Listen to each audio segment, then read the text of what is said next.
800-640-KERN. Now, more of Taking Care of Business on Kern Radio, News Talk 1180. We're back on Taking Care of Business on Kern Radio, News Talk 1180. Our in-studio guest is Assemblywoman Jean Fuller. Jean, I need your help with something here. I'm going to pass these to you here. I'm passing Jean a bunch of postcards, and I need some help here, Jean. I just last month I celebrated the 21st anniversary of my 39th birthday, and I have a daughter up in the Bay Area who has my sadistic sense of humor. And what she's sending me every day for the next 60 days is an Obama card with an Obama quote on it. So, and it's driving me crazy. Is there anything I can do legislatively to stop her from sending these?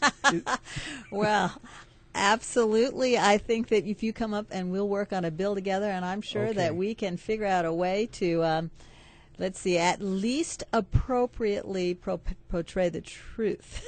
Yes, I mean this has got to be senior harassment or something. I mean this is. These are great. Aren't they great? They are great. They are great. They're every day I get fun. one in the mail, and I think it's my sense of humor coming back to haunt me. She's a teacher up in the Bay Area, and she's making me pay for this. So, Clay, you had a question for Jean? Well, yeah, I had a little question, and this comes about because of some statements our friend Roy Ashburn made in the newspaper a couple of weeks ago. Jean, do you believe that you should vote based on what your constituents elected you for, or based on your personal feelings? I believe that we have to serve our constituents. This is a state job, not a personal job. This is a job that, in order to make the whole state go well, your region's interests have to be spoken up for. Your region's needs are the kinds of jobs we want and the kinds of jobs we need for our group. That's what we have to defend. That's what people expect of us. There are many times when, personally, because I was born and raised here, I feel the same as the majority of my constituents. But that's not the thing that we are really supposed to mark our work by. There's those things that are morally right, and then those things that reflect the needs of our constituents. What about Proposition 8? Well, you know that I believe that I don't want to pay for someone else's different orientation, someone else's different view. Our country was based on our love of God and a marriage between a man and a woman. And as a school educator, I can tell you that is the family structure, the infrastructure that works best to raise children. And it's in the best interest of our society and our nation for a man and a woman to be regarded as the parent and the marriage partners. Well, what rights do married couples have that non-married couples wouldn't have? Well, in the beginning, we had the tax deduction, and we had the custody of our children, and we had like benefits from your employer, and rights to property.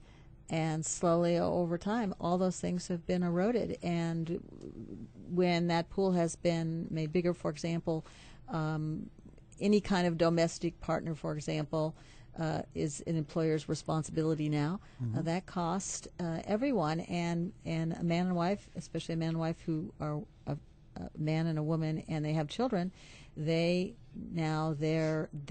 costs are spread to others who are not trying to raise a family. And originally that's what America was based on, was that those marriage rights recognized that people would have families and they would be raising children that would help our future. One of the things that we talked about earlier today in private was some of the worst bills coming out of the legislature. Can you sort of touch on that again? Yes.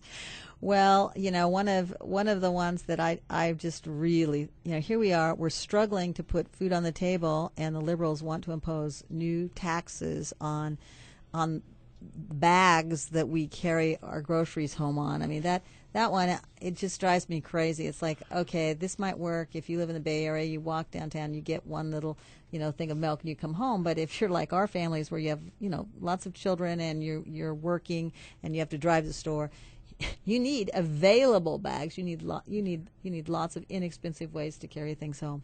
So that one just absolutely drives me crazy. That's I think is stupid. One of the things that I think is also crazy is that we have people trying to weather businesses, small businesses, and some people are more worried about whether we're going to force a dog and cat owner to put a microchip and spay or neuter their pets and pay a new license fee. I mean, right now we should be working on the budget. We should be working on getting jobs. We're just so distracted by all these things. And the worst one is the caps have to be attached to soda and water bottles because loose caps are dangerous. There's a bill like that. Gene, that brings me to something that you and I have talked about before, and that's a part-time legislature. I mean, you look at all this and you go, these guys have too much time on their hands up there. Is this something that we really need to be looking at as a part-time legislature? I started out and I had a bill that tried to limit the number of bills that legislators could have to like 5 years. I thought that was like more than enough when you consider there's 80 assembly members and 40 senators. Well, they won't limit themselves in that way at all. So now I'm down to yes, the part-time legislature would be a good thing. I mean, the less time that they could be up there. And I also want to be able to sit at my desk right here, my local place where I can see my own people and visit with my own people and vote on my own computer. Why do we have to go up there? Why do they have to charge everybody the money it takes to send everybody up there for that long period of time when now the technology is there for us to vote from our desk in district? Sure. And so part-time legislature, great with me.